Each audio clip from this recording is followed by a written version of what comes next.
तो गाइस इस वीडियो में हम लोग देखेंगे रिसर्च का मीनिंग क्या होता है, रिसर्च का कुछ की पॉइंट के बारे में, मतलब कि लाइक कुछ ऐसे पॉइंट के बारे में जानेंगे जिसके हेल्प से आप रिसर्च को और अच्छा से समझ सकोगे, इसके मीनिंग को और अच्छा से जान सकोगे।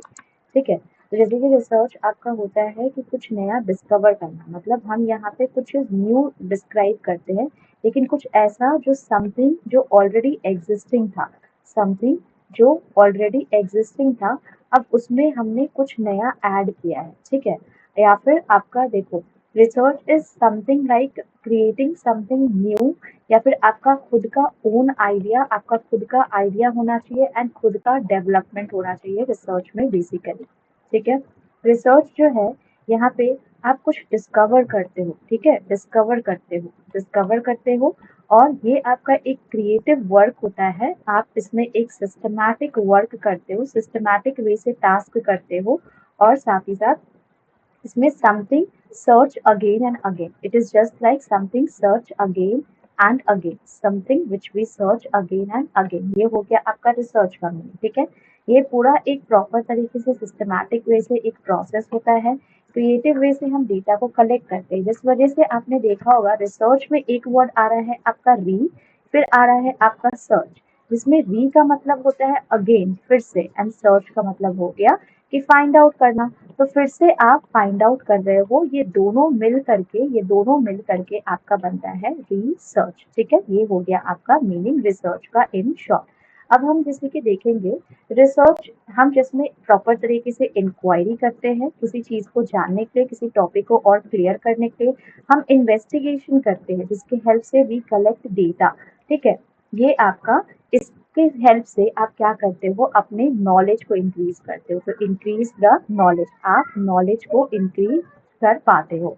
ठीक है, तो सबसे पहले एक रिसर्चर जो होता है, एक पर्सन, ठीक है, एक रिसर्चर जो होता है ये ऑब्जर्व करता है कुछ बातों को, ऑब्जर्व करने के बाद सिचुएशन को समझता है, सिचुएशन को समझने के बाद डेटा को कलेक्ट करेगा, डेटा को कलेक्ट करने के बाद उस डेटा का एनालिसिस करता है कि क्या सही है क्या सही नहीं है।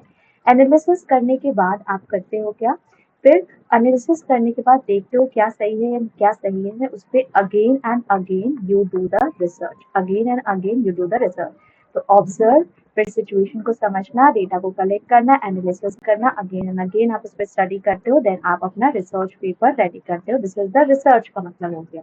ठीक है, तो मेन पर्पस क्या होता है रिसर्च का, रिसर्च का मेन पर्पस ये होता है कि हमारे माइंड में जो कोई बात आया है, जिसको हम हाइपोथेसिस बोलते हैं, इस हाइपोथेसिस को वैलिडेट करके देखना कि क्या सही है क्या सही नहीं है।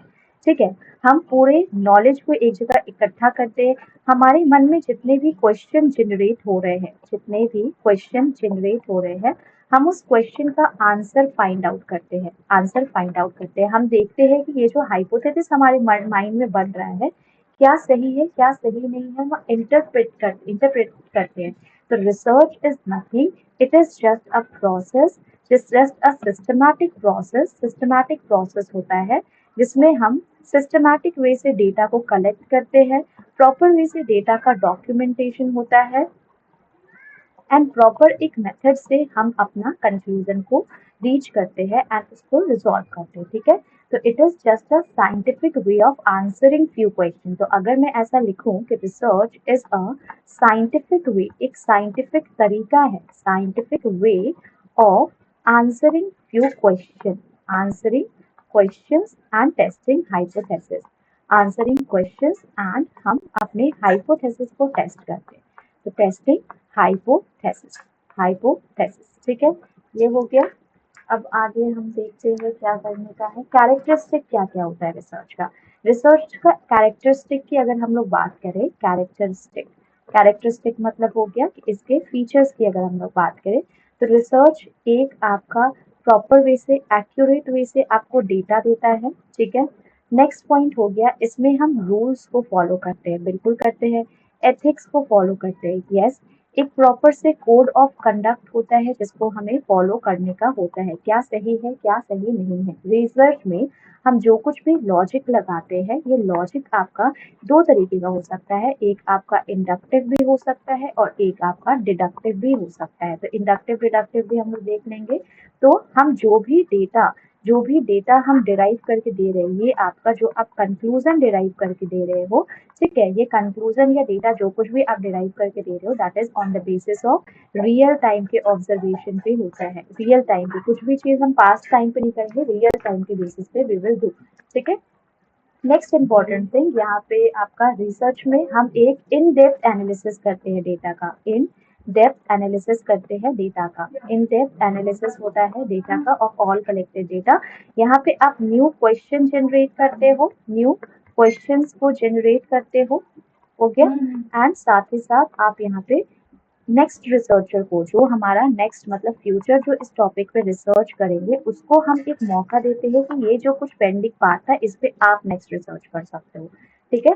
तो research is just analytical in nature, जिसमें के हेल्प से हम डेटा को चेक करते हैं, वेरीफाई करते हैं, उसके अकॉर्डिंग भी वर्क, ठीक है, इसके अकॉर्डिंग भी वर्क। तो इन समरी वी कैन से कि रिसर्च एक ऐसा फेनोमेन है या डेवलपमेंट होता है जिसके हेल्प से हम किसी सिचुएशन को समझ के उसके ऊपर वर्क करते हैं। ये आपका एग्जिस्टिंग नॉलेज को हम रिव्यू करते हैं, उसी पे वर्क करते हैं, इन्वेस्टिगेट करते हैं एग्जिस्टिंग सिचुएशन पे या प्रॉब्लम पे, हम एक प्रॉब्लम का सोल्यूशन देते हैं, हम एक्सप्लोर करते हैं नया नया इश्यूज को एंड उसको सॉल्व करते हैं, नया प्रोसीजर नए सिस्टम की हेल्प से हम नया नॉलेज जनरेट करते हैं। एक्चुअल रिसर्च में यही आपका होता है, ठीक है। तो ये हो गया पूरा आपका रिसर्च का मीनिंग, ठीक है। आई होप कि आपको सेशन मतलब समझ में आया हो, शॉर्ट सेशन, एंड कुछ डाउट होगा तो आप कमेंट कर सकते हो। Thank you so much.